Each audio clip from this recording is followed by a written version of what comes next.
Indonesia tanpa korupsi mungkin gak ya? Mungkin saja. Akan tetapi kita masih harus melewati jalan panjang dan terjal untuk mewujudkannya.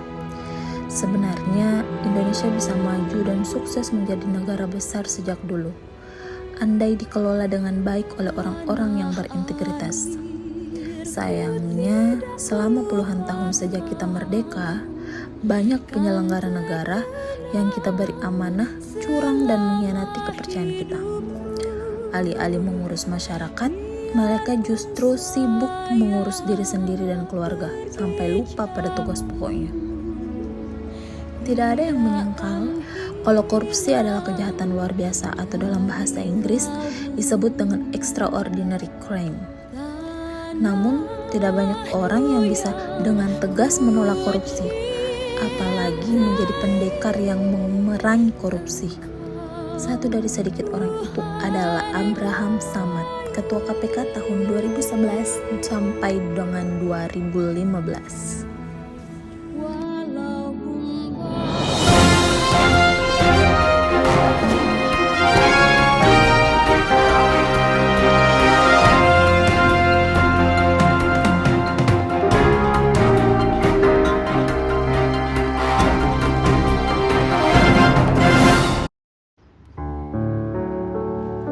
Abraham Samad, Ketua KPK tahun 2011 sampai dengan 2015, dilahirkan di Makassar pada tanggal 27 November tahun 1966. Pada usia 7 tahun, ia ditinggal mati oleh ayahnya dan diasuh sendiri oleh ibunya. Abraham Samad adalah sosok yang dikenal tegas dalam pemberantasan korupsi. Reputasi dan integritasnya dibangun sejak belia.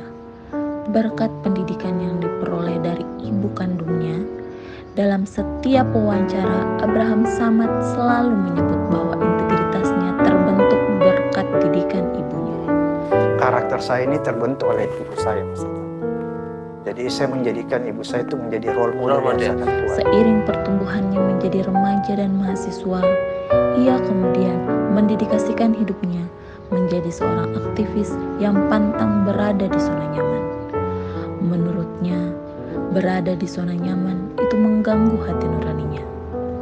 Abraham Samad menganggap bahwa kejayaan KPK telah berakhir dengan terjadinya revisi Undang-Undang KPK. Mengapa orang itu korupsi, Pak? Manakala ketika moralitas, integritas berada di bawah titik nadir. Kenapa anak usia dini ini kita mulai didik, kita mulai membentuk, kita ingin membentuk karakter anak didik ini sejak dini yang 2 tahun ini. Karena kita berharap suatu ketika dia akan menggantikan generasi yang ada sekarang ini. Kalau begitu kunci pemberantasan korupsi ada di mana, Pak? Pertama, menyangkut aspek regulasi, law enforcement, penegakan hukumnya. Oke. Kemudian yang kedua, menyangkut masyarakat secara luas, aspek sosialnya. Di negeri kita ini kan yang paling mahal sebenarnya sebuah kejujuran dan kesederhanaan. Apakah kamu di tempat kamu masih ada korupsi? Maka dia terkaget mendengar kata-kata itu. Terkesima dia. Dia bahkan justru melontarkan pertanyaan balik kepada kita. Dia bertanya, apa korupsi itu?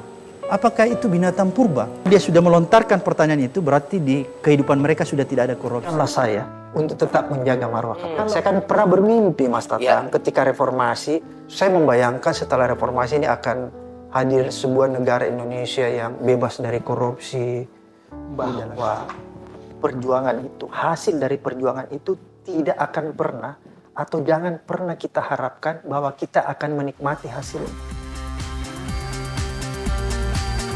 Seiring dengan menurunnya indeks persepsi korupsi Indonesia saat ini, maka sepertinya kita butuh orang-orang seperti Abraham Samad untuk kembali turun ke gelanggang pemberantasan korupsi untuk Indonesia yang lebih baik.